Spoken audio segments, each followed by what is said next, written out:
Hey, folks, welcome to episode number 24 of the Primitive Republic podcast.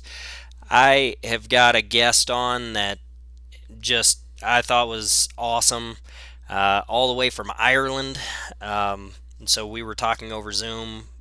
Obviously, I'm in the United States, he's in Ireland, and we're talking about a subject that is pretty interesting in my mind. The differences between the two countries, and um, it makes me really appreciate um, where it is that I live. So hopefully you enjoy this podcast, and make sure you like and subscribe, and hit me up and let me know what subjects you would like to hear about. It really helps me with getting on the guests that you really want to hear about. Maybe you just don't have a opportunity to listen. It could just be subjects if you want, and I can do the legwork and find somebody who may be an expert in that field or just knows about what it is that you're wanting to hear about. So, in the meantime, I'm gonna give this, take this opportunity to do a little shameless plug for Switching Camo, veterans organization that I work with, and man, I like to think we do a lot of good for veterans, getting them into the outdoors and all that kind of stuff. We recently lost a great friend, and we've been working with the Backcountry Rookie guys and several other organizations. We've had several companies donate, and they've donated gear and hats and shirts and knives and you name it, and all of it was being raffled off for Gus Fletcher's family. Like I said, he's a good friend of all of us, and um, a very avid outdoorsman. So Gus was a former Army veteran, and you know, I wish it didn't turn out the way it did, but hopefully, we can prevent some of the same things from happening again. So, like and subscribe to Switching Camo. Help us by, you know, buying a hat, buying a shirt, um, whatever. Just supporting our cause, sharing our posts and everything like that. Help us help veterans get into the outdoors and get rid of those monsters and demons that seem to be hiding in a lot of our heads. So um, I would really appreciate it. Also, take this opportunity to plug Mystery Ranch.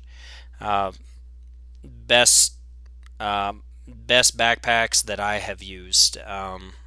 I can't say enough good things about these bags. I put 100 pounds, 100, I think it was 107 pounds in my Metcalf, and I trained with it for a few months, and you know put a lot of miles on that thing, and it never faltered, and it's still just as comfortable as the day I got it. So also look at Mystery Ranch. And third and final company that I'd like to plug is Cutco Cutlery. Um, I've been working with Cutco now for a little bit. Not actually for them, just using their knives and all kinds of testing a couple of their knives and stuff like that. And man, I had a knife that they had given me. I processed 25 animals and never sharpened it, and could have kept going, but came up missing. Not going to point any fingers, but nevertheless, great knives. They come with a forever guarantee. You can gift them to your kid, and your kid gets the forever guarantee. If he snaps the tip off or something like that, send it back. they'll take care of it. I mean, they're just an outstanding American-made company. So, with that, I hope you enjoy this podcast.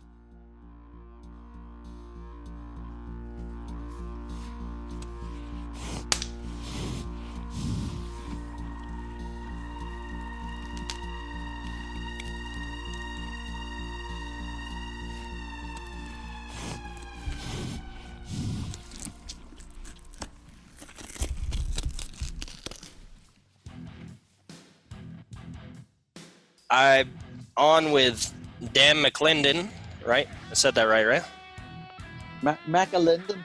McAlindin, yeah. There you go. Yeah. Yeah, you're not a Scot, I guess. No. Dan McAlindin, he's from Ireland, and we kind of sort of met up over the internet and everything.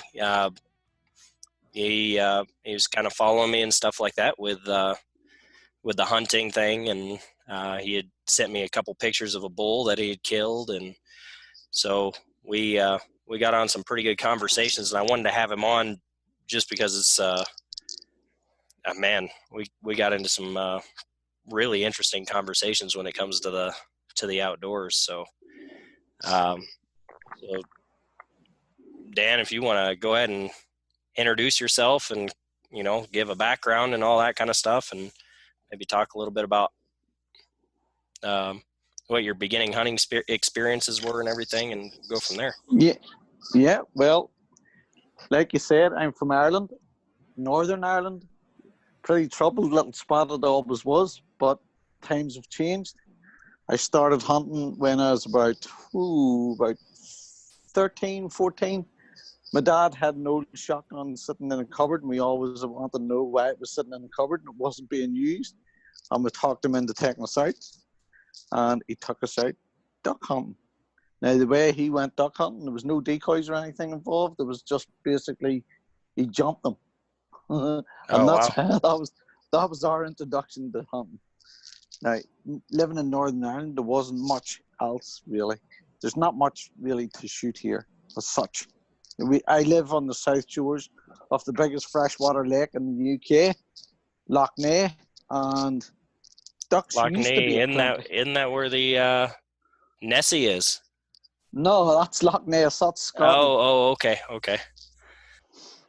So okay. Loch Ness, biggest freshwater lake in the UK. It's roughly 9 miles broad and about 11 miles long. And it's not a deep lake. Deepest part is about 100 feet up in the very northernmost part of it. And for the most part, it's shallow. It's about, it varies in depth, but for the most part, it's shallow. And it's shallow in the middle. You can go out into the middle of it, and you can get out of a boat, and you can stand ankle deep in water. Oh, wow. That's like a swamp almost. It's pretty dangerous. It's dangerous in that it has pockets of depth. It varies in depth, but it has so many shallows. And when the wind whips up, boy, does it whip up. And you end up with big waves. It's quite dangerous. Anyhow, our introduction to shooting with my dad was, as I say, wildfowl. And as the years progressed, we moved on to small game, basically rabbits for the most part. Now, the countryside here is private. It's all private land, pretty much all private land. And when you're shooting here, you have to seek permission from the landowner. Mm-hmm. And that's not easy. So you have quite a lot of doors to knock, and you get a lot of rebuff, and you just persevere. Yeah. But when you do, it's good. It's good. It's pretty good. Now, the land is pretty open for the most part, and there is a lot of houses. There's a lot of houses nearby, so you're not taking. There's no such thing here as taking long range shots of close to a mile or anything like that. You'll be shooting. A shotgun pretty much would do all you need for the most part. Now, there are places where there are deer. Now, there's 3 species of deer here in Ireland. We have red deer, we have sika deer, and we have fallow deer. Hmm. But this is the big thing. They're pretty much nocturnal. Yeah, you had told me that. That's pretty nuts. Because of the population and the way people's houses are in relation to where they live, the animals have pretty much become nocturnal. Now, there are exceptions, of course. There are places where they're not nocturnal, but those places, you ain't getting shooting them. Yeah. You know what I mean? Yeah, pretty well private, you know, locked in. Yeah, They won't let anybody go to, and they never get hassled, that kind of thing. yeah. But also, those places can be hit pretty hard with poaching. The other thing about shooting here is there are no bag limits Wow. on anything. No bag limits on anything. There are some species of birds that are protected. You're not allowed to shoot any birds on a Sunday, but you can shoot fur on a Sunday. So you can shoot rabbits, or you can shoot foxes, or you can shoot deer if you have permission to shoot deer, of course. Hmm. So do you have to have any certain special license for like to shoot deer or anything like that, or is it just like a general hunting license? You need a special license to shoot deer. You have to do a course, so you have to pay.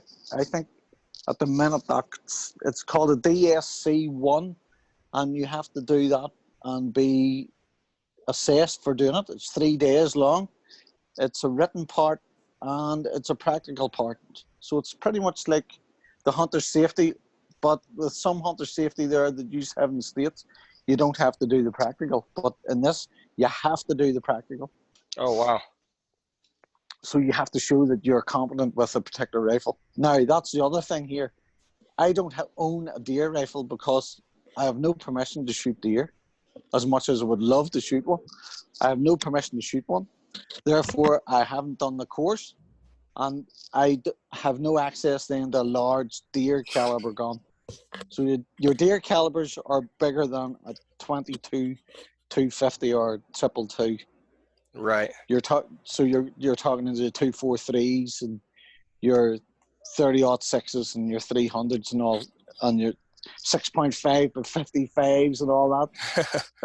If you want one of those, you have to do the deer course because there's no other reason to have it. Well, the deer that you guys have there, I couldn't imagine shooting a 300 Win Mag or something like that at at a fallow deer. I mean, Yeah, it's a bit overkill. It's a bit overkill for a wee deer like that. Yeah, you're right. yeah. So, I mean, so it's something that you had mentioned too when we were talking online was you guys have huge restrictions on all kinds of different weapons and stuff like that. I would have thought, bow hunting would be a shoe-in, for something like that. But you guys even have restrictions Yeah, on knives. yeah. You're not allowed to carry a knife with you. You're not allowed to carry a knife with you, period, unless it's less than 3 inches, and you need to have a damn good excuse for having it. So, for example, if I was going hunting, I can bring a 3-inch blade with me because I'm going hunting because I need it for uh, doing, gutting out of a rabbit or something like that.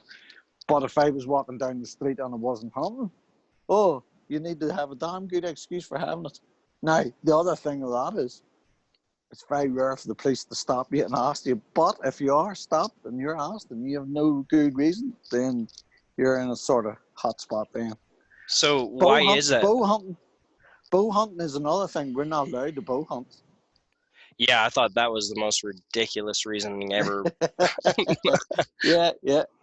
You're not. Uh, If you own a bow here, it's purely for shooting at stationary targets like paper or something like that. But in some cases, to own the likes of a compound bow, you have to be a member of a particular club. okay, so I wanna get into those like why that's even the case, but I guess we'll take them one at a time. So what's the reasoning for the knives?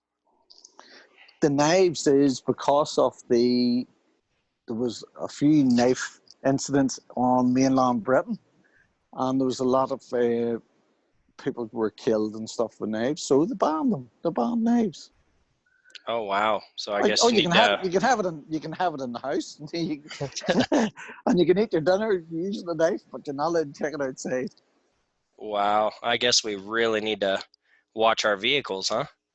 Yeah, yeah, absolutely. Plus, you can't use here. We can't use a firearm or anything for defending your own property. That's a big no here. You'd Huh. be in you'd be in Suppy Hall Street then. So if somebody broke into my house in Ireland, Yeah, which I don't have a house in Ireland. I'm just saying, yeah, but yeah, I metaphorically, understand. Yeah, you know, yeah, and somebody breaks into my house or whatever, and they go to attack my family and everything. I can't shoot them. no, no. Well, you can, but you'll be in trouble for it. That's ridiculous. You make it look like a I suicide. Yep, yep. I had an incident here uh, when the troubles were coming towards an end. The troubles were still on, and there was still people being shot and stuff. And I had an incident here at my own house where two guys called to my front door. One had a sawn-off shotgun. One had a pistol of some sort in his hand. Holy crap! And I answered the door and saw that they were masked up. They had ski masks on. Anyway, one of the guys distracted the other, and he didn't see it. I had actually opened the door. Long story short, police were called. Police wouldn't come because the police thought, that I was setting them up for them to be shot, because that's the kind of thing that used to happen here. Anyway, but I had said specifically to the police when I was on the phone to them that if these guys persevered and got into my house through the back door, that I was going to shoot, and I would shoot first, but I would shoot them in the legs and keep them here alive till they got there. And Wow. the police said to me, if you do that, we'll come and arrest you. And I went, well, that's all right. Come on ahead. These boys are still in my front yard and come and get them. But they Wow. never did. They never did. But that's what the train of thought was in my head at that time. That I would have shot them in the legs. And I even told the police, I'll keep them here and I'll keep them alive and I'll poke at their wounds till you come. Oh, see, that's wow. There's so much with that. I think that's a different cultural aspect between the United States and there. You know, Absolutely, absolutely, yeah. I mean, You see, if somebody breaks into my house, I'm not going to keep them alive. yeah, yeah. I Well, no witness. Your witness can't tell a tale if he's dead. yeah, but see, this is why it was a whole culture shock whenever I went over to Wyoming there to shoot my bull elk there back in October. The guy that I was staying with, he had handguns. Some were loaded, some weren't loaded, but there was a handgun at least 6 feet away from him at any one time in any room that he walked into. Yeah, you got to watch those things. They'll shoot by themselves. Yeah, well, he had guns sitting all over the place. And he had 5 kids, and those 5 kids knew exactly where those guns were. And those kids never, not once, touched those guns. They knew what they were there for. They knew they were loaded. And if they wanted to see them, they could have said, Dad, can I see the gun? And he would have lifted it, showed them how to open the gun, empty the chamber, and reload it, put it back. Yeah. Unbelievable. It was a total different culture for me altogether. Well, it goes down to education as much as I've got a lot of anti-gun friends. Yeah, yeah, But actually, most are from either California or Europe. yeah, yeah. Um, but yeah, I mean, they don't seem to understand that. I mean, I used to bring my gun to school. I mean, I'd have it in the back window of my truck, and I was driving since I got my license when I was 15, and even when I was 12, I was able to hunt at Mhm. 12 years old, and I would go out by myself with my gun on my back, and I would ride down the street with my rifle on my back, and I'd go hunting by myself. My God. Oh, you have to And be 16 here, minimum age, and you have to. They changed the laws whenever the ceasefires and all happened. So the troubles that ended, and they changed the laws that I can take someone of 16 years into a field with me that I have permission to shoot, and I can give them my gun and let them go shoot as long as I'm in that same field as them. Now, the way it was before, whenever I was growing up, I wasn't allowed to have a gun anywhere near me. I wasn't allowed to shoot my own father's gun. Wow. But So you said the the things ceasefire. laxed a wee bit. Yeah, the Yeah. ceasefires. So you said the ceasefire. So anybody who's, can you like break that down a little bit for anybody who's not familiar with the troubles that were going on over in Ireland? And Okay, the troubles in Northern Ireland started in towards the end of 1969, and it started because people had seen that jobs and housing and stuff like that were given to one section of the community over another, predominantly loyalists or unionists mm-hmm.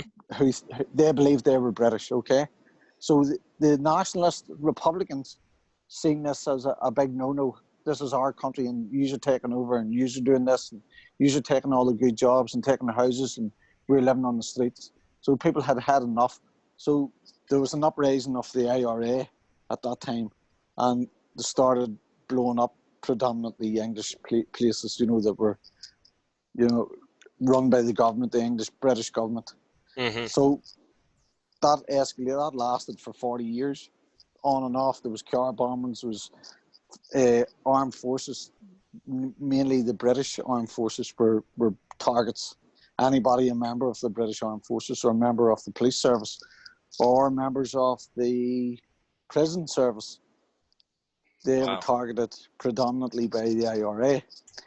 On the other side, you had loyalist paramilitaries, the UVF, the UDA, and a number of others who counteracted that, and they had done their own thing, but they had shot mainly and targeted mainly Catholic people or Republicans, as they thought. But 9 times out of 10, they were just ordinary Catholics that they killed. Wow. So it was it still illegal to have like certain firearms and all that kind of stuff back then, or was that something that changed with the as things progressed? Yes, back then you weren't allowed. There was a lot of guns and things that you weren't allowed. It was very difficult to get one, and that's why most people had a shotgun and a shotgun only.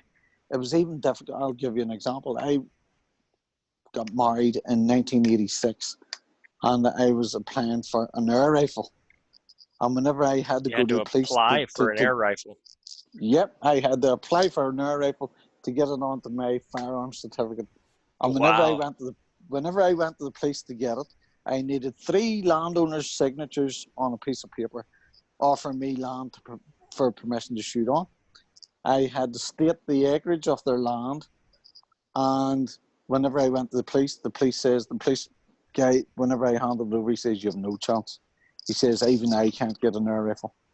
And I Wow. went, "Well, I'm going to try it." And I did. I tried it and I got it. Now, this was an air rifle, a 177 BSA Cadet. One of the, it was about 6 foot pounds at the very height, and they thought that I wouldn't get it. The reason for that was it could be so easily converted to a proper firearm where it would have been used against the military forces at that time. So Wow. they had restricted all sorts of firearms.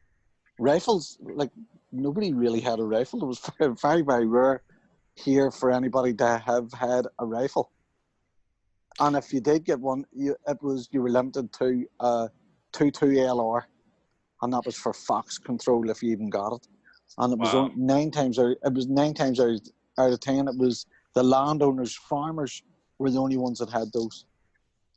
But like I said, when the ceasefire happened, things changed. Things changed dramatically. I mean, we were able to get any sort of air rifle. Hmm. Back then, whenever you were getting an air rifle, you were restricted to 1 tin of pellets, which is 500 pellets in a tin, and that's all you were allowed. And this was on your firearms certificate. So whenever you went into a firearms dealer to buy your ammunition, you were only allowed 1 tin of air rifle pellets. And whenever that was done, then you went back and got another 10. But that's the way it was. And they marked it on your firearms license.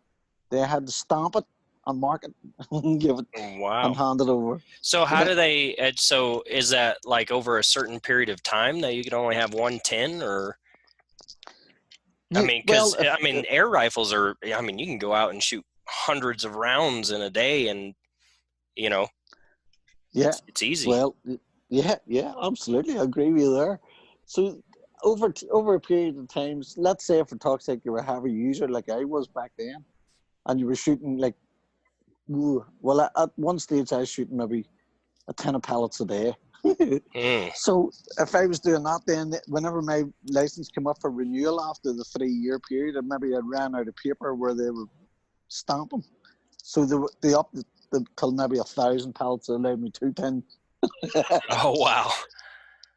Yeah, That's crazy. that's Yeah, we can go and buy a pellet rifle at Walmart, and I mean, it's not tracked or anything. yeah. I mean, you just walk in and grab it. You buy as many pellets as you want, and Yeah, well, here you couldn't. I mean, you had to buy your rifle from a firearms dealer. You couldn't buy it anywhere else. There's nowhere else sold them. The other thing is handguns. That's another thing. No handguns here for the use of, really, unless you're in a club.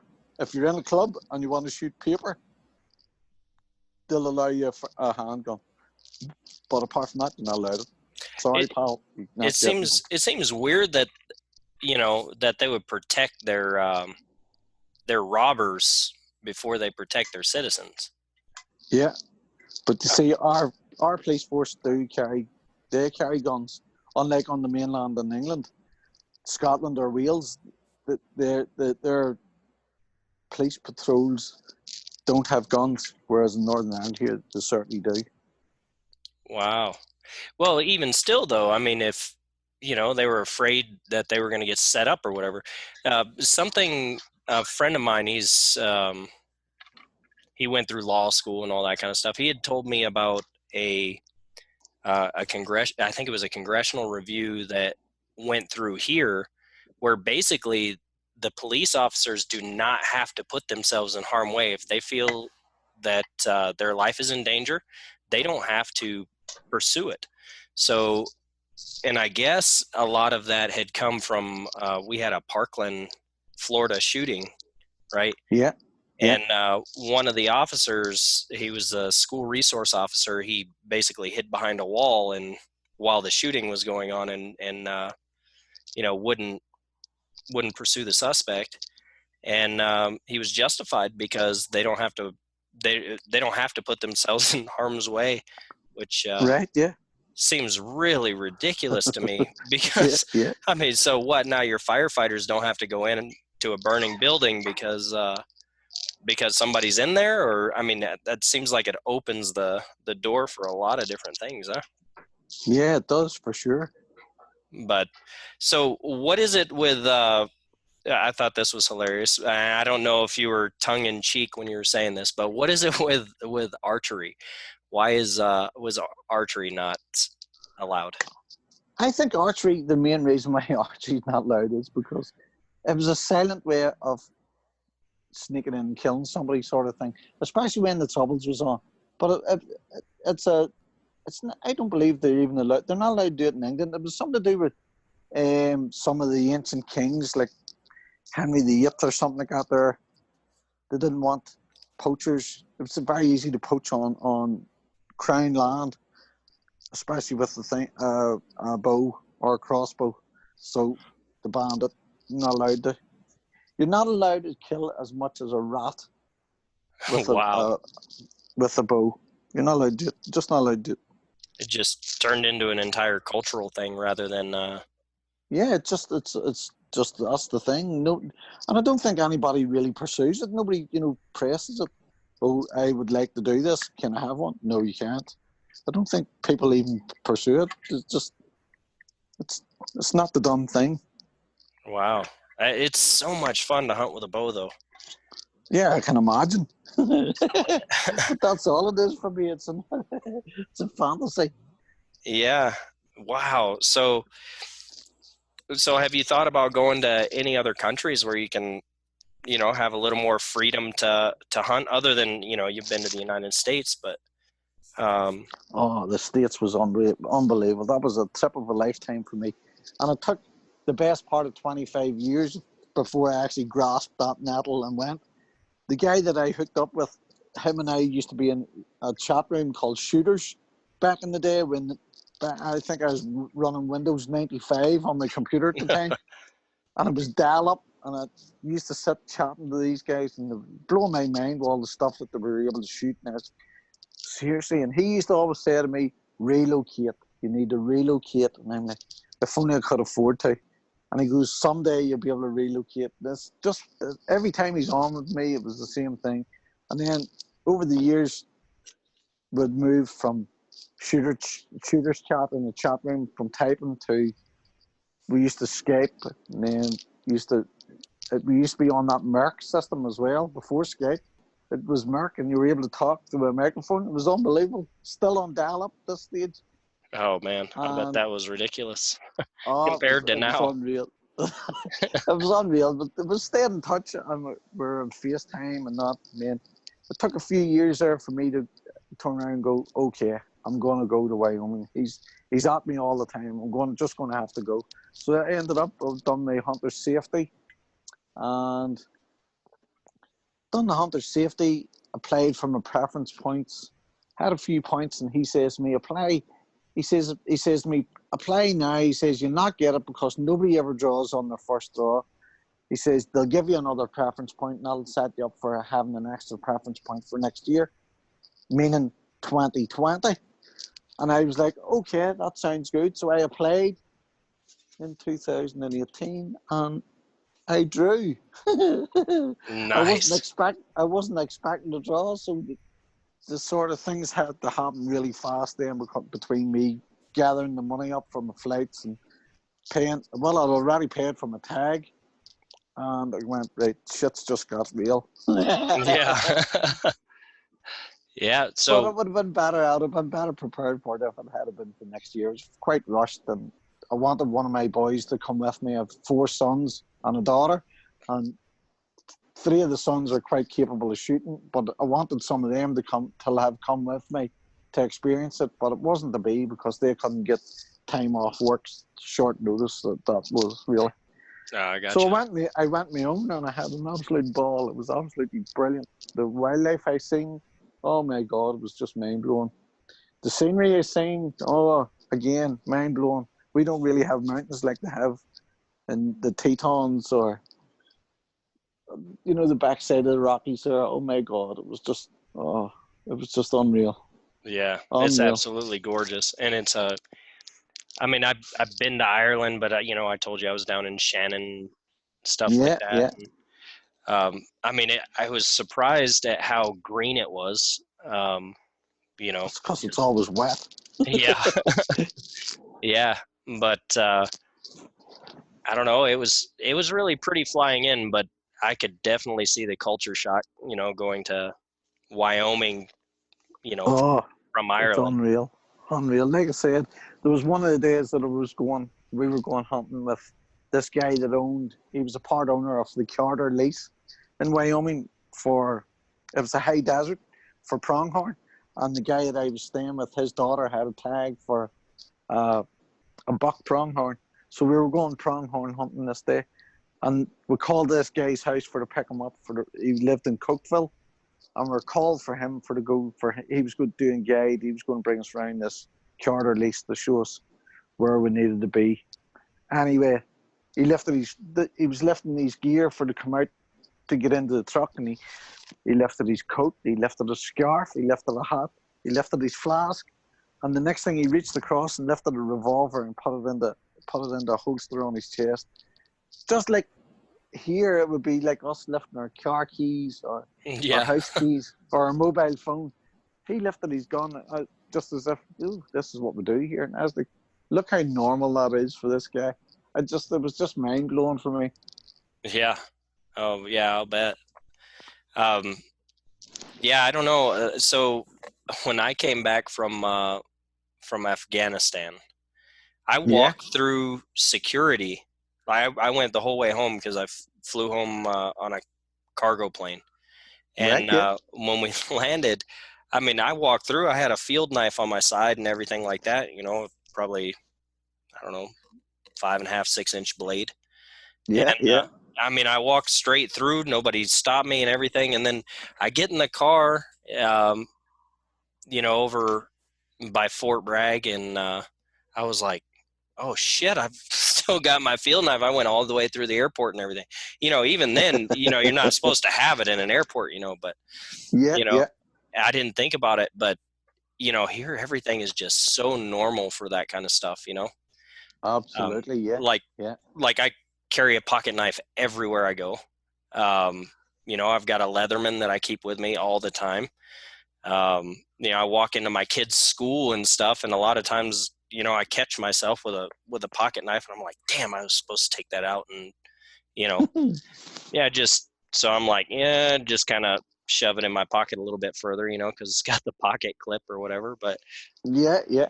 it's like every it's so normal. We used to bring a pocket knife to school all the time when I was a kid. We'd use them for Yeah. shop class. I mean, it was just Unbelievable. the differences are just amazing.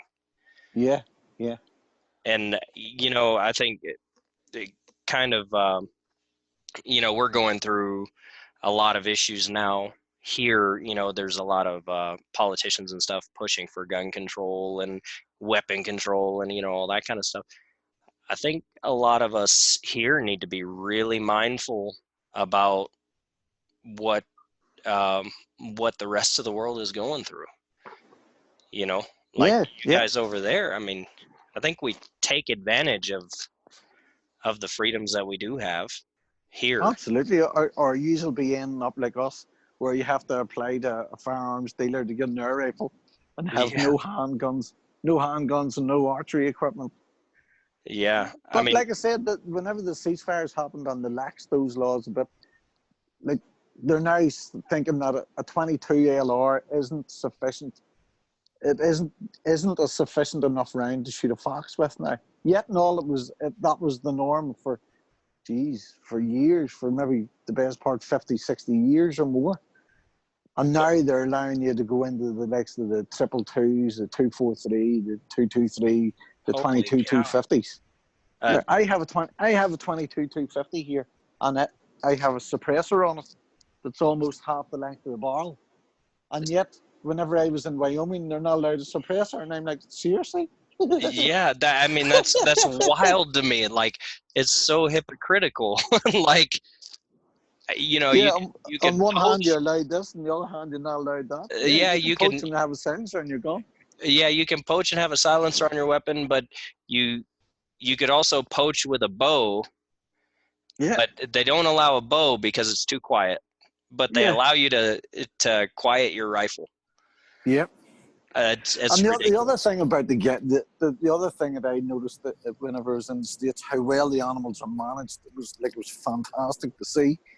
And even it was one of the days we were coming down off a hunt that I was just tagging along with because I'd already got my bull at this stage, and the game wardens had filtered the traffic into into an inspection area, and I thought this is fantastic because nobody's getting away here with something that they shouldn't have, and yet here, like I said, there's no bag limits, there's no management, there's nothing, there's nobody to police it. You're not allowed to shoot lead over water, for instance, here, right? There's Hmm. nobody to police that. There's nobody to police that, and nobody polices it. Yeah, You know, that's the only ones that can police it are the actual police service, and they're not going to drive out and stop me coming back from a day's shooting because, for a start, they don't know I've went shooting. So, do you know what I mean? yeah. People do it. Like, I'll give you another example where it's not managed and it's not policed. If my son, he did that deer license thing.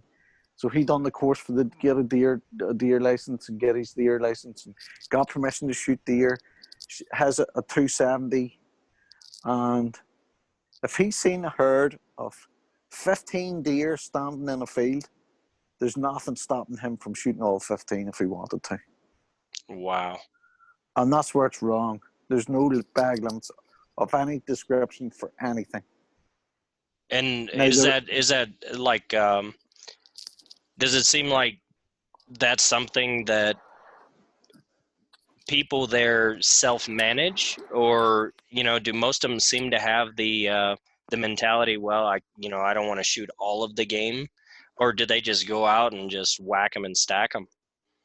well, some guys will whack and stack because they can make money on them. They'll sell them to a game dealer. Wow. Other guys will go out and they'll be selective and they'll just take what they want. But again, like I said, it's not just one animal. You can go out, you could shoot one today, and if you decide to go out tomorrow, you can go out tomorrow and you can shoot another one tomorrow. There's no restriction on it. No restriction at all. That's another thing that's different too. We cannot sell wild game meat. Okay. Yeah. Yeah. And I think a lot of that came from our history. Yeah. We almost wiped out a lot of our species here. Oh, yes, I understand that. Yeah. And so the market hunting and all that kind of stuff, it really put a sour taste in most people's mouth. And they realize that if you are able to sell the wild game meat, then it opens up for poaching, or another reason for people to poach. And then it makes it that much harder to manage. So they said, nope, you can't sell wild game meat anymore. So so it's different. Yeah, absolutely. It's a good thing.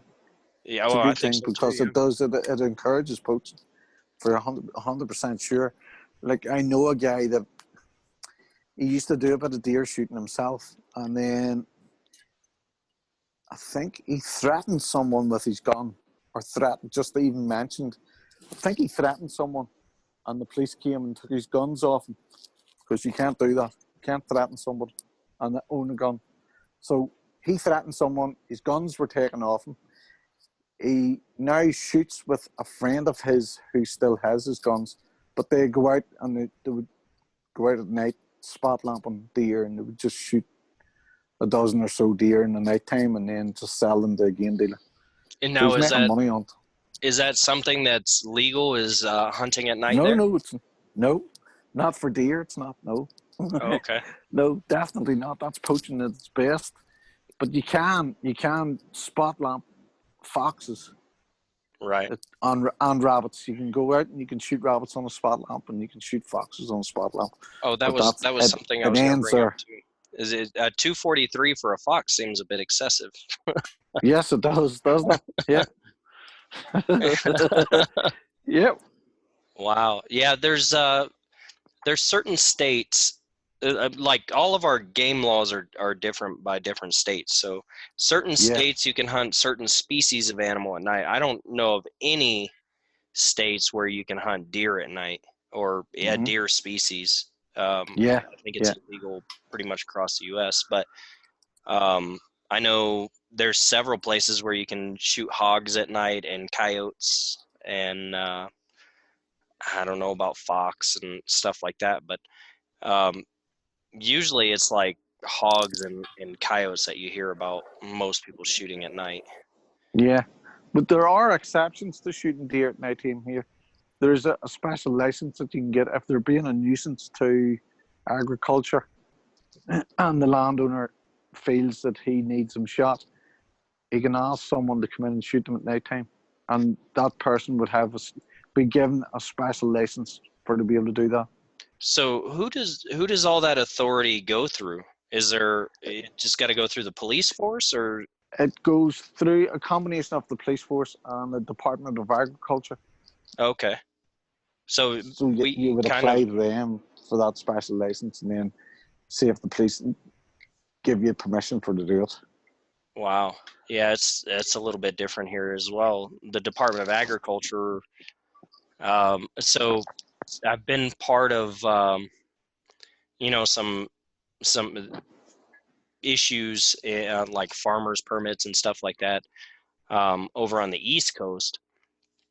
And that's you still have to have well, they called them DNR, which is Department of Natural Resources officer, come Yeah, out yeah, and they have to assess whether what you're saying is true, whether there actually is an issue with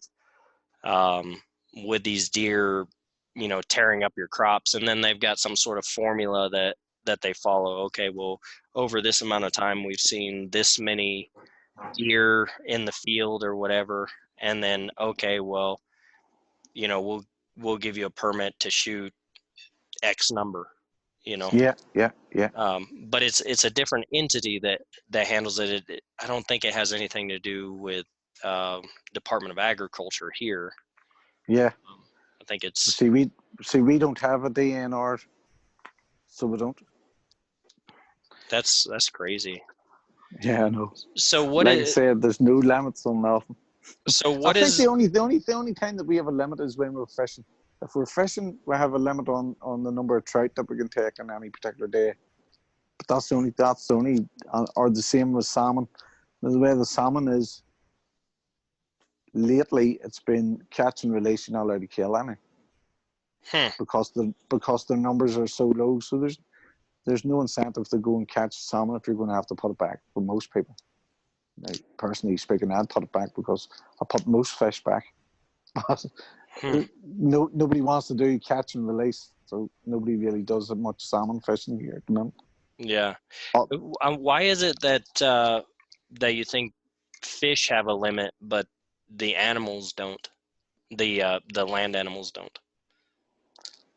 I think because there was a time when the fish was abundant, and now they're not.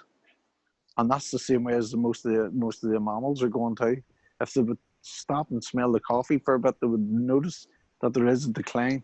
Like, I've noticed a decline in the last, I suppose, 20 years, especially when it comes to birds. The wildfowl, I've noticed a major decline, like from tens of thousands to just thousands Wow, in the last 20 years. You know, that's that's unbelievable. I don't quite understand it. So why is it that you guys don't have a like a wildlife management agency? Is it financial, like a financial reason, or I think it's because it's private. Most of the land is private, and they just leave it up to the private landowners. oh, okay. And then the government departments don't feel it necessary to have a department to look after that. Again, it would be a financial thing. Hmm. The government doesn't want to be spending any more money than they need to over here, So because predominantly the monies that we have in this country from government come from mainland Britain. It's all run from London. So the British don't want to have to spend too much money over here on us Irish. I'm uh, speaking for Northern Ireland now. The Republic of Ireland is a different thing altogether. And they do have a wildlife section. oh, Um, okay. a lot of their land is also private, but they do have game wardens and the like that they run their own. But like I said, it's a different laws. They're under European laws also, so they're also restricted in what they can do and can't do, Hmm. Like because they in what way? whenever the Irish Republic joined the EU and became European, then European laws stand in the Republic. Oh, okay. So many of their own laws then became antiquated. Hmm. Whereas we're up here in Northern Ireland, we're pretty much restricted to and confined to British law for Okay. the most part. So I guess one of my questions though is, all right, so in the United States, the wildlife becomes, for back of lack of a better term, like it becomes in the charge of the people, um, Yeah, the U.S. citizens. So whether it doesn't matter if they're on private property or public property, they're still U.S. citizen property, and they're free to travel, obviously, and they don't become any one person's property. So it becomes the management of the government, and the people are supposed to vote or whatever on a lot of different issues. But anyway, um, so is it a little bit different over there where maybe the animals, while they're on your property, become your property? Yeah, that's exactly it. So I'll give you an example.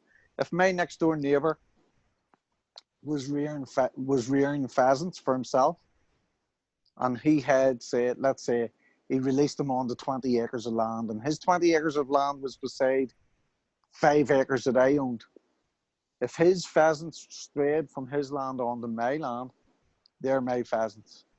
Ah, There's nothing he can do about it. wow. He can try and coax them back onto his land, but he cannot come onto my land to get his pheasant Wow. unless he asks me for permission. Right. Do you understand? Yeah. So, in many cases, um, there can be a bit of a bone of contention here. I mean, I was shooting private land, and there was pheasants coming from a private shoot, and they had released tens of thousands of pheasants, but their pheasants weren't staying on the land, and they're staying on this private land. So we were getting to be able to shoot pheasants that Mm-hmm. we weren't feeding, we weren't looking after them in any shape or form. Oh, and Like they're we were hunting. delicious too. Oh, absolutely, and it tasted 10 times better because they're somebody else's. It's not. It's I suppose in one sense it's like legalized poaching, if you know what I mean. Yeah. You're allowed to do it, but at that time you had to have. We also had to have a thing called a games license, and you used to buy it for like the equivalent to suppose about $6 in the post office. You went to the post office and you picked up your games license, just in case you shot something that was deemed as game, like pheasant, woodcock, hare. It used to be mountain hare, uh, snipe were another thing that was on that. So you had to have a game license on you along with your firearms certificate, just so Hmm. as you could be covered if the police happened to stop you to check you. Well, you had your game license, so you were allowed to have them. You were in possession of them, and you were allowed to have them. And is that something normal that the police would stop you and even ask about um, game issues or something like that? Or is that something that they would normally train for, or do they just kind of turn a blind eye to it? I think for the most part, the ordinary policeman wouldn't have a clue.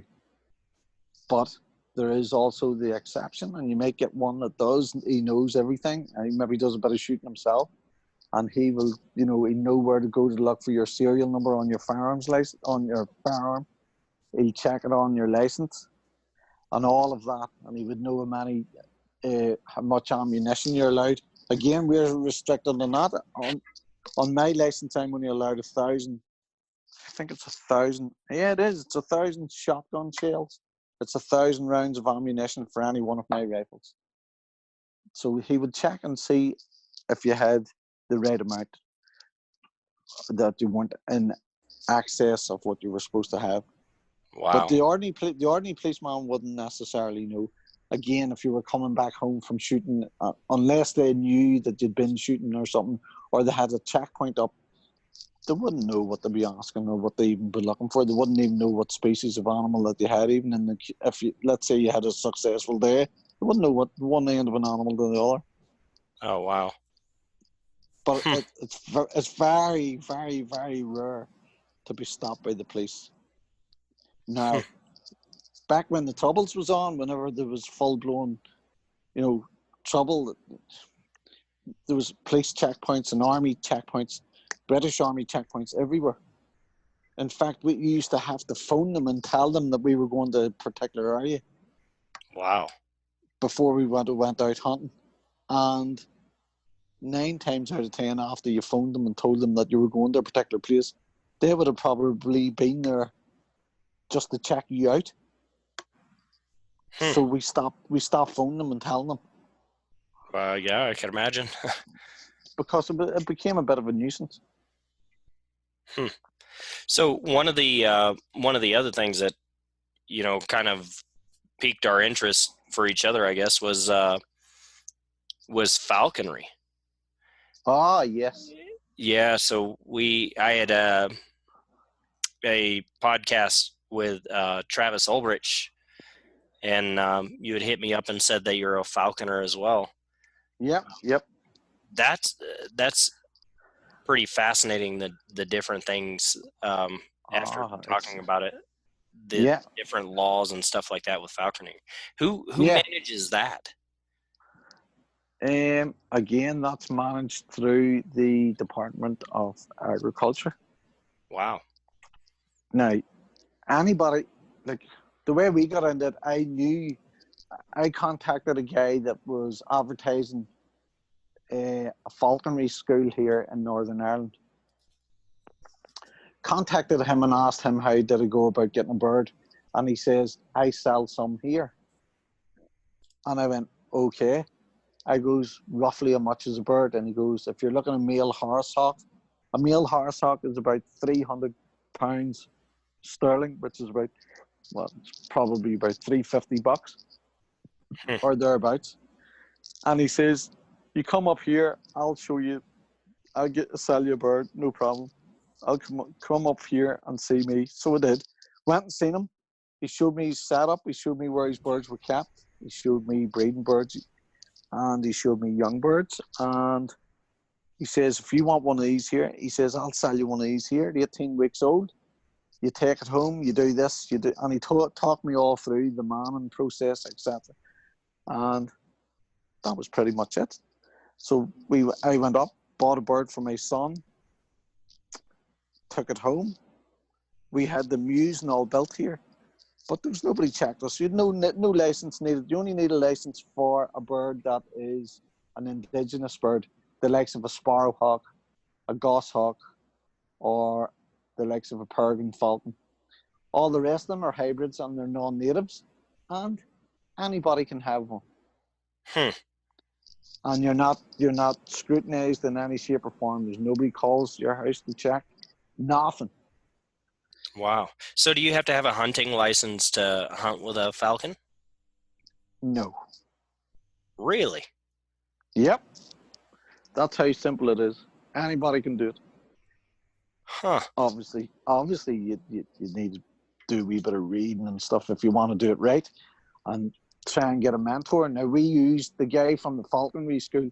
He was always just a phone call away, and his son was very, very good to my son. He took my son out and showed him the way to do things the right way. So my son was mentored by him, and then my son mentored myself and one of my other sons here. And we ended up that we had 3 horsehawks, we had red-tailed hawks, we had peregrine falcon, we had goshawk, we had a wee hybrid as well. Through time, that's the kind of birds we had. Now we have no birds now because the boys they were working and they hadn't time for flying them. It wasn't fair on the birds. I'm working, hadn't time for my bird, and then I had lent my bird out for a breeding program with a guy, and he took the bird out on a hawk walk, as what they call a hawk walk, for a wedding party, and my bird flew into a wire fence and broke its neck. Oh no. Yeah. Wow. That's upsetting. But that's the other thing here. Anybody here can fly a hawk or a falcon, and no license or anything needed. Well, once, like I said, if you're into the indigenous species, you have to apply for a falconer's license, and it doesn't cost anything, and there's nobody checks you or scrutinizes you, and you've no exams to sit, and you've nobody doing anything like that with you. Right. And I think what Travis had told me is over there you have to have a bred bird, right? You can't take a wild bird. And here it's just the opposite. It's you're taking a wild bird. Yeah, absolutely. He's right there.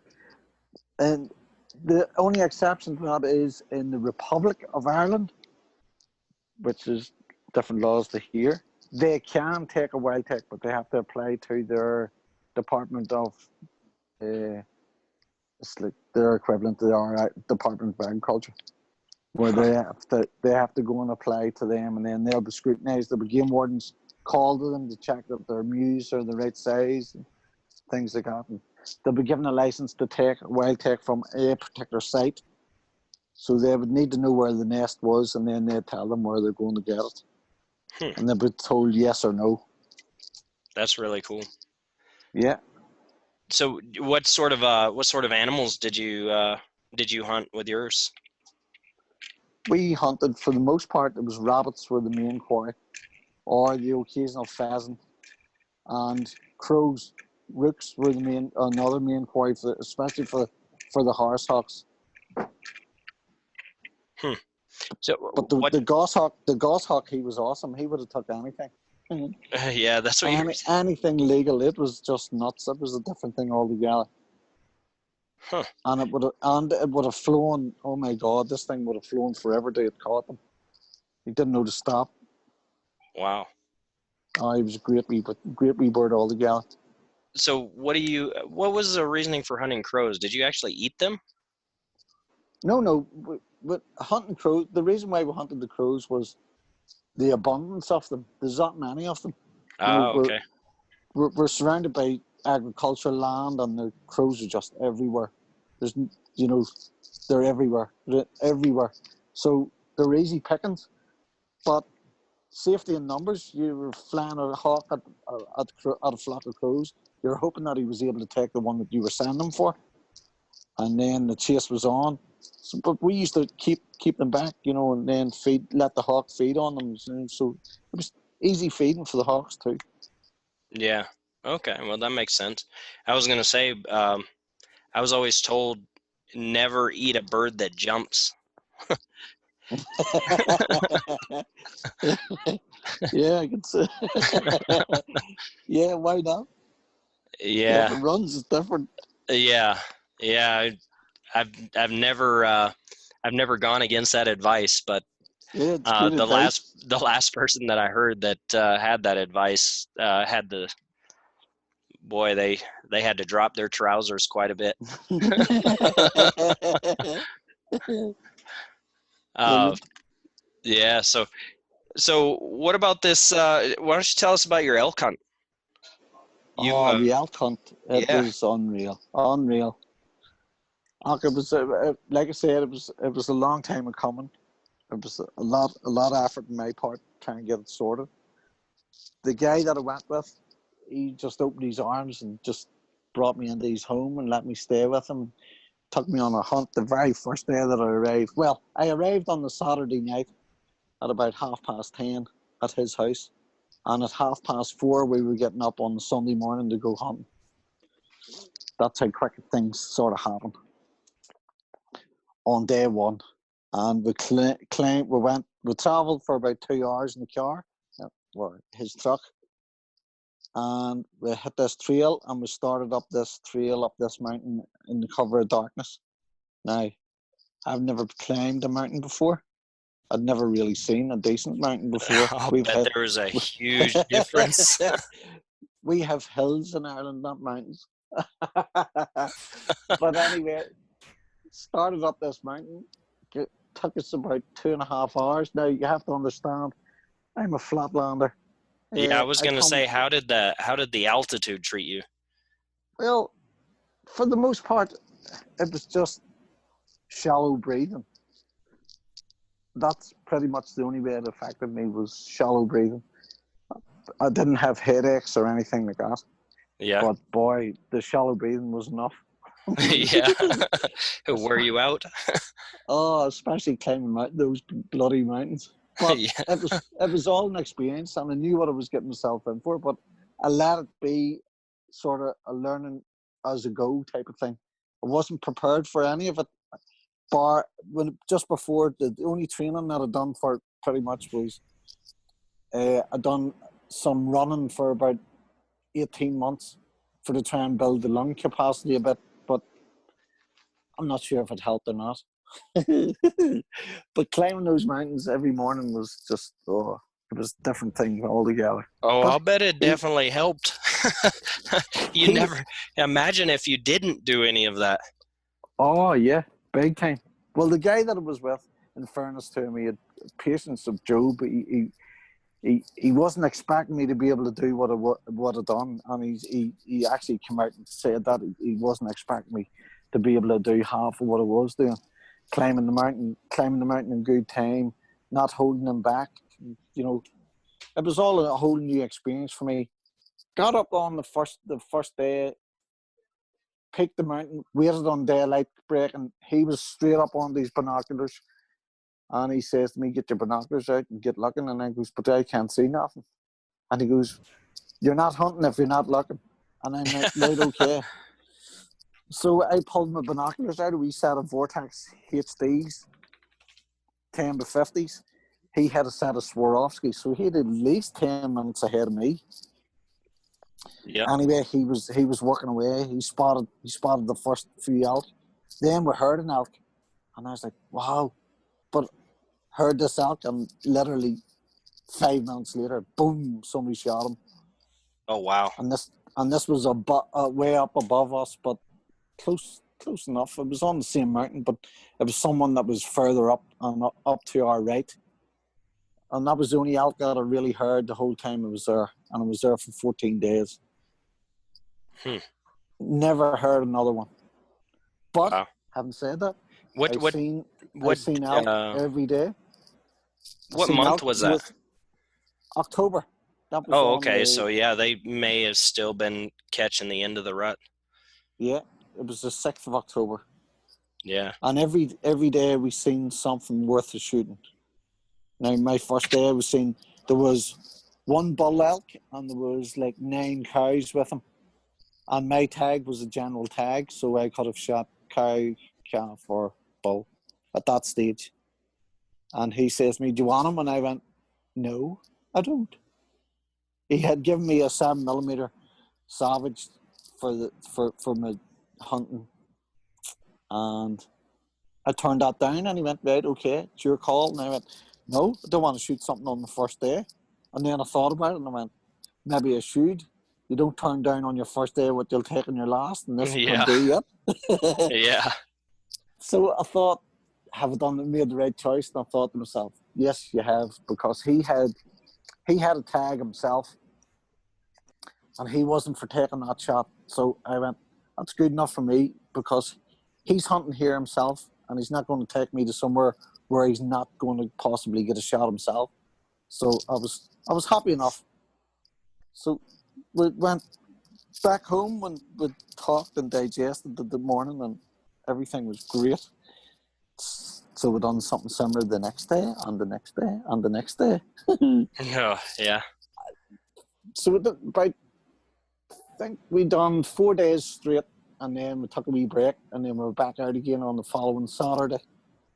And his 2 girls had 2 teenage girls, one's 16, one's 14, and they also had cow calf tags. So he brought them with us on the Saturday, the following Saturday. And we went up the same mountain that we'd been up. And this time, whenever we come up over daylight, now the 2 girls were on horses, and he brought a 3rd horse for packing out.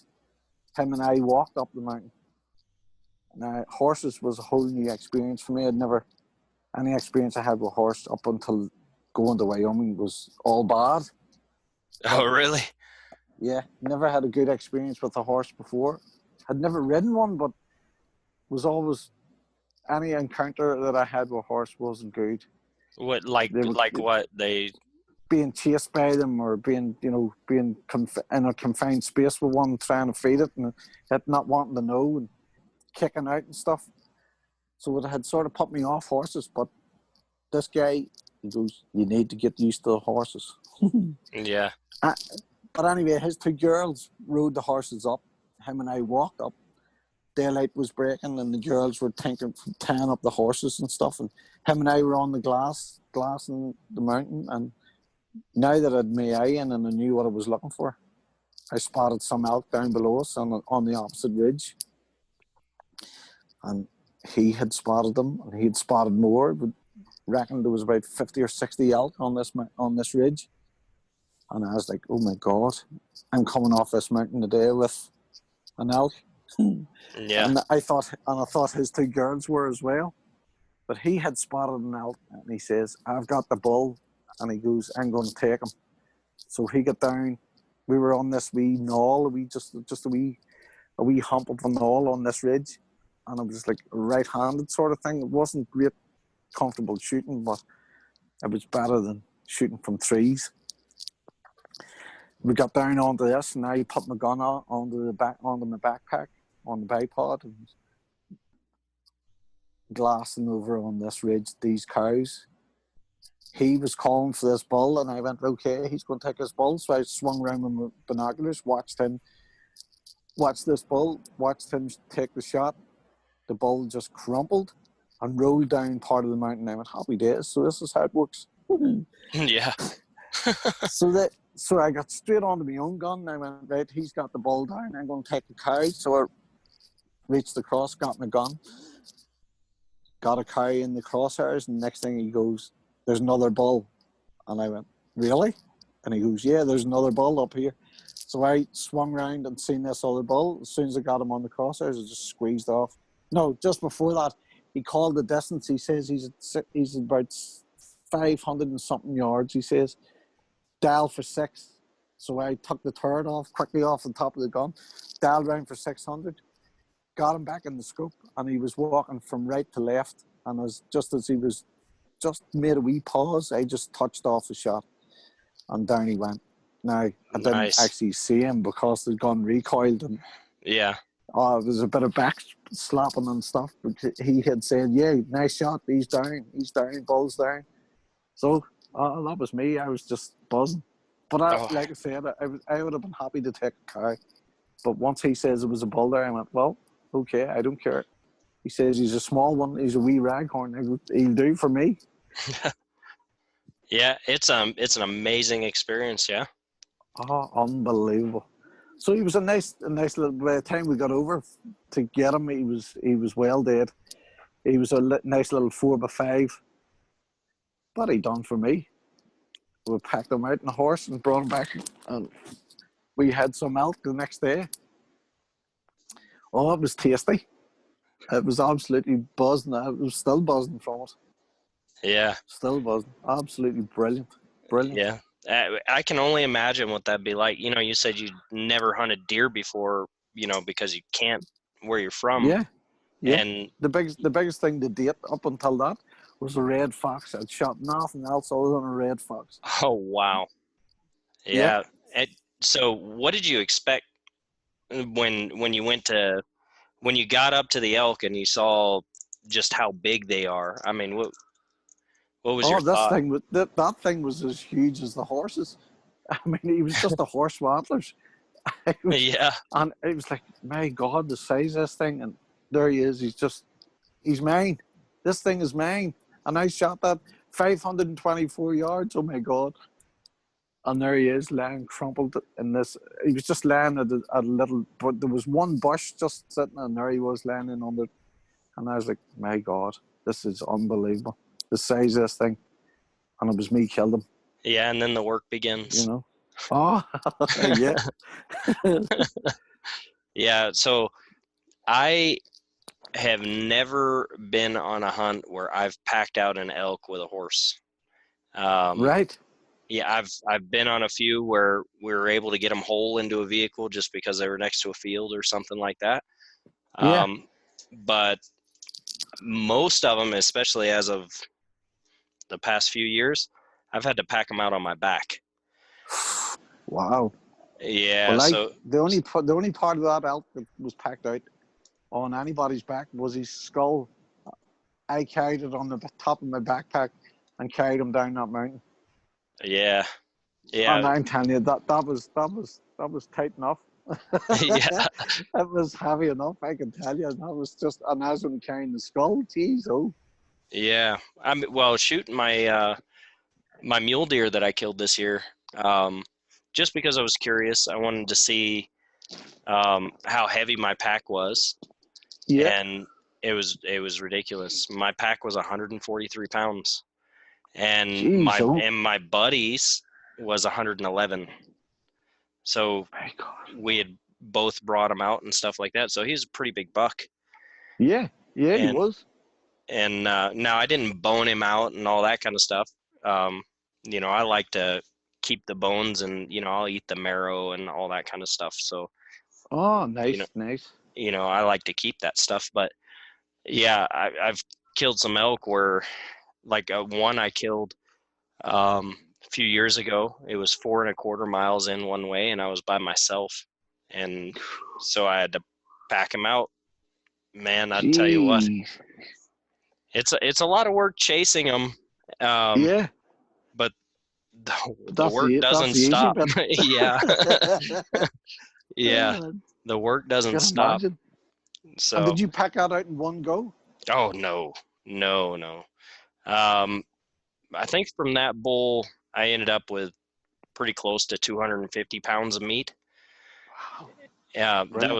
was just meat.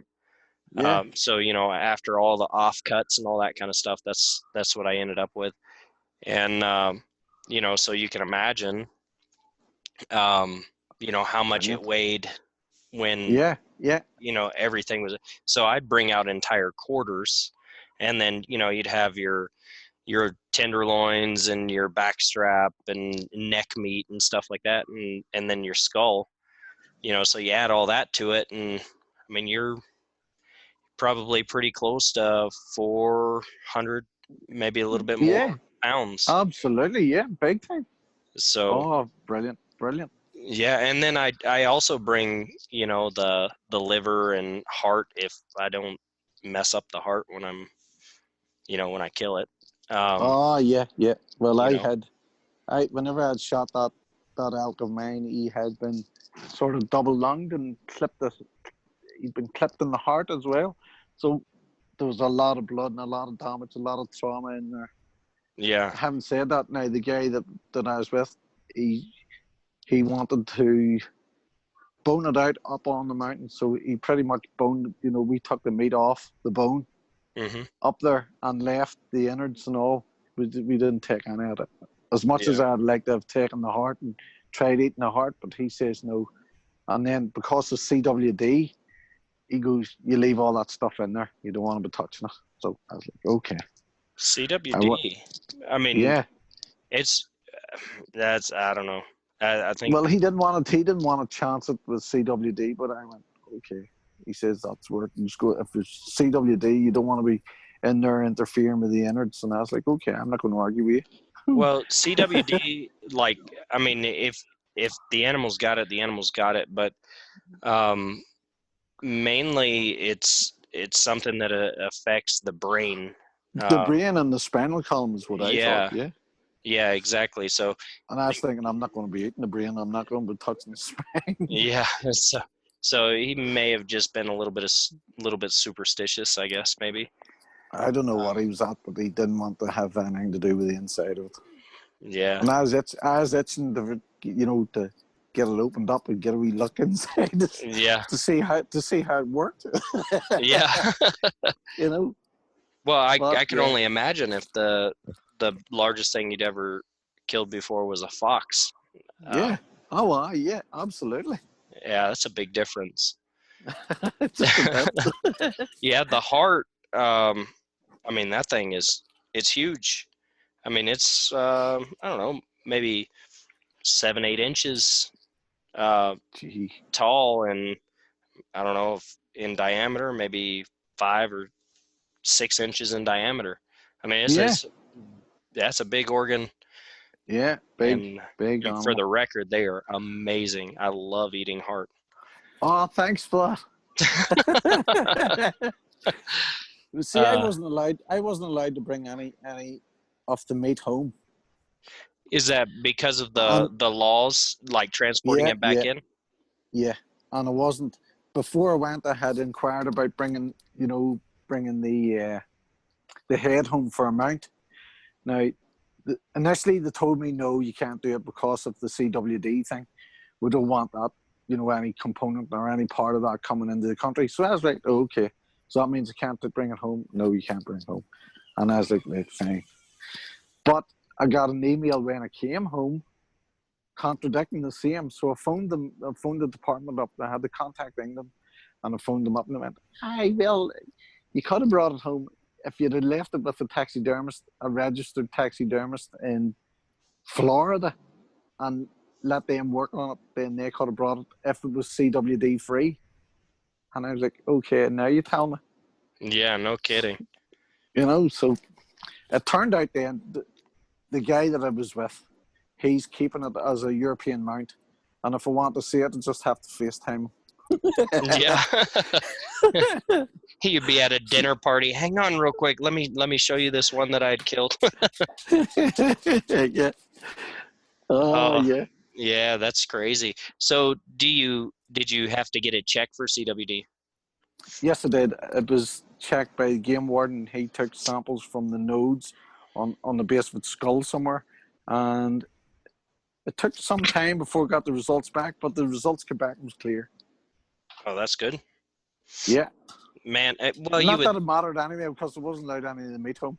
I did try to bring some jerky that we had made from it, and I got as far as Belfast Airport, which is my closest airport. Now, I'd already travelled through. I'd travelled through from Idaho Falls, Salt Mhm. Lake City, Heathrow in London, and then to Belfast. And as I was heading towards the door after picking up my baggage, one of the customs officers came walking out and went, "Mr. McAlindin, can you come this way? You have meat in your bag." I went, "Gosh dang, how'd you know?" Yeah. And One I of our says, "Can dogs I?" picked it up.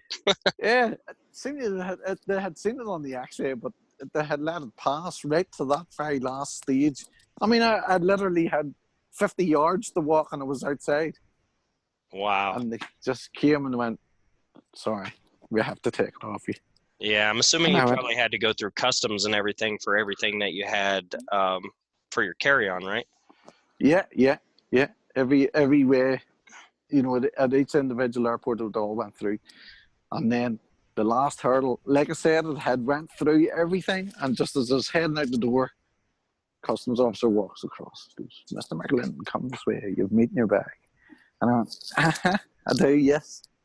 I says, can I not eat it here?" And she was like, "No, you have to give it to me." And I went, Oh, so you "Okay." were gonna eat my meat?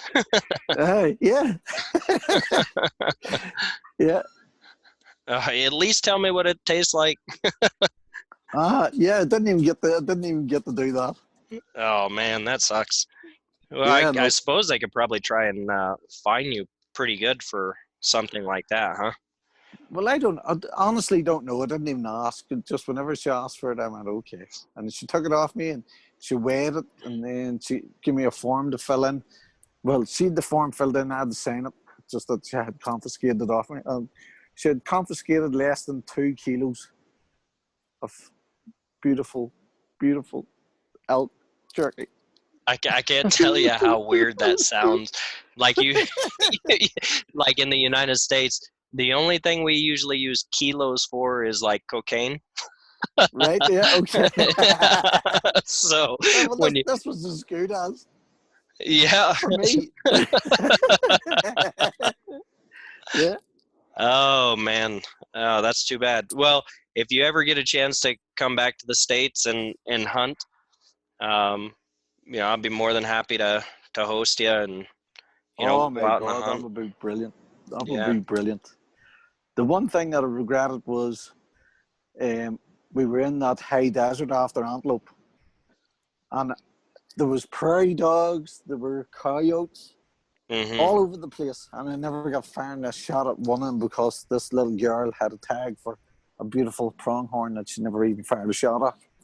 Oh I man. mean, we literally saw hundreds of them, and I'm not joking, within 5 minutes of driving onto this private land, I would say within 500 yards easily, we drove round this wee bend in the road, and there was this beautiful buck standing not 10 yards away from the edge of the road, standing looking at us on the top of this wee hillock. And I was like, What's wrong with you? Shoot him. And this just panned out the rest of the day. This is what she done. Passed up on buck after buck after buck. And the guy that, just to add to the story, the guy who had brought us on to the lease, he said to me, Dan, which buck would you have shot? And I turned around him and I says to him, Alec, I would have shot that buck that was seen as soon as we drove into it. Because to me, and he goes, yeah, he was a nice buck. And I goes, yeah. And he would have tasted nice and he would look pretty on my wall. Yeah. Oh, antelope Because, is amazing. oh my God, the thing, he was just beautiful. It was just a beautiful animal. And like I said, we don't have antelope here. And I was like, he would look pretty on my wall. And Yeah. that would have been one animal that the customs and all wouldn't have refused. It was only because of CWD and the deer species that they weren't allowing in. So I would have got my pronghorn home. But Yeah. I didn't have a tag for it and I wasn't on the gun. But I would So- love to have shot some prairie dogs and I'd love to have shot a coyote.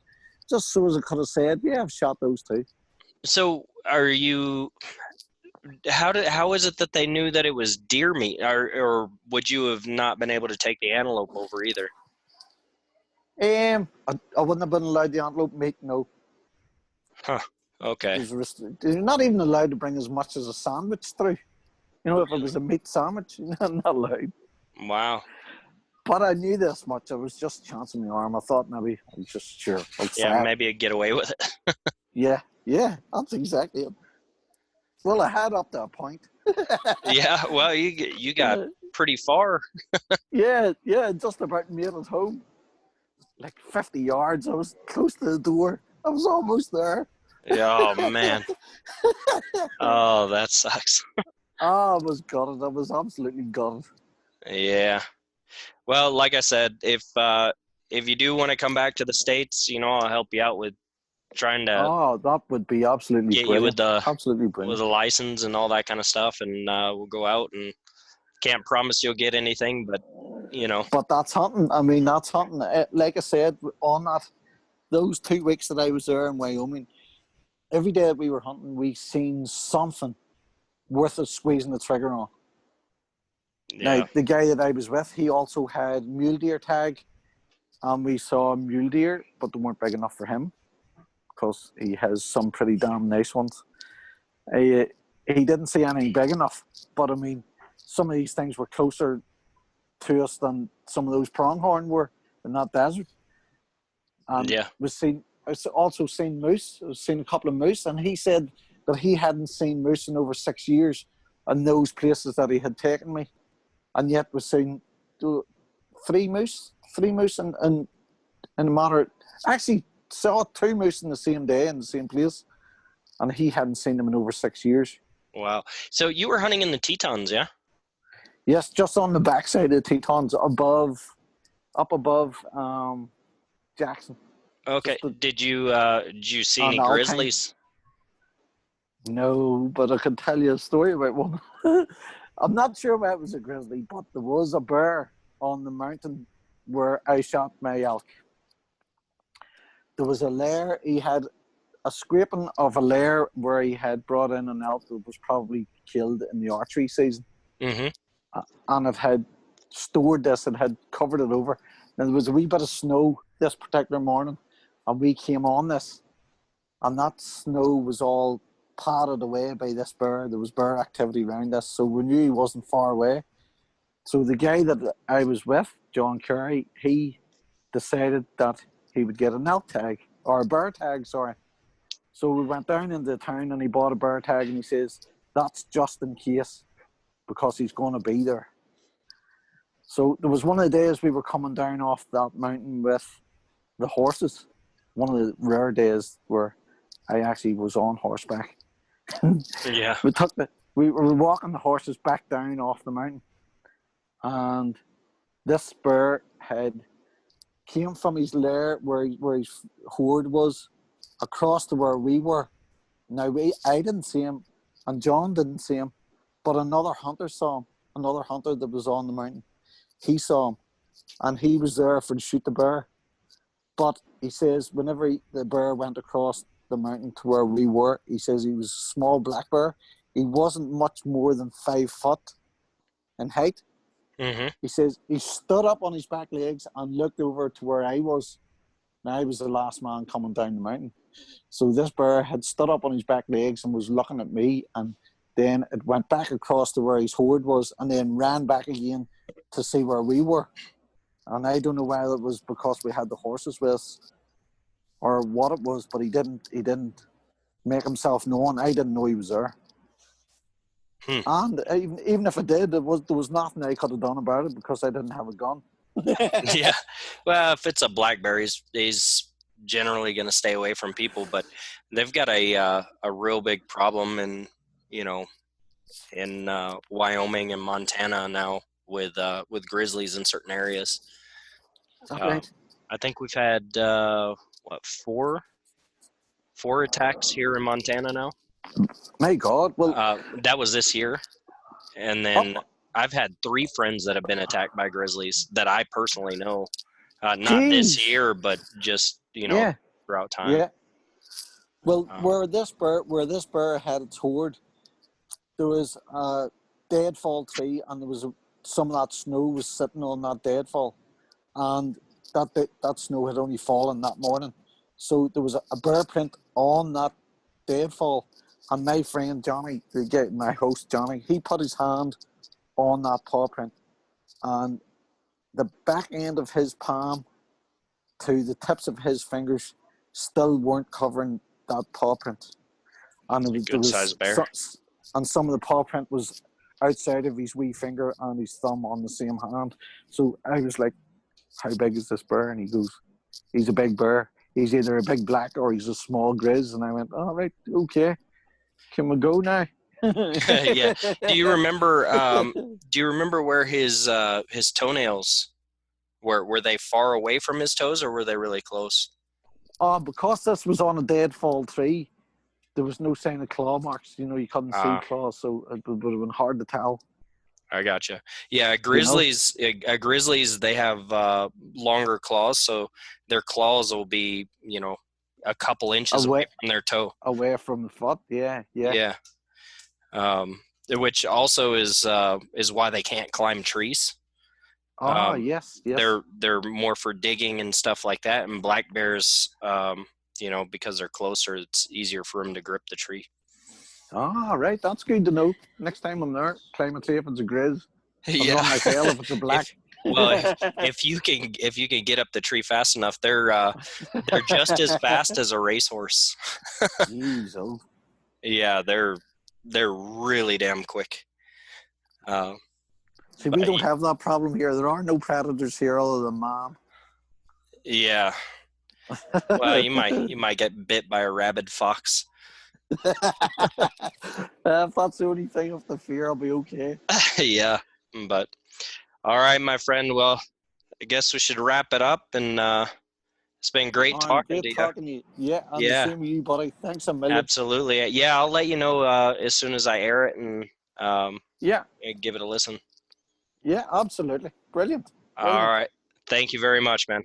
All the very best. Speak to you later. Yes, sir. All right. Bye.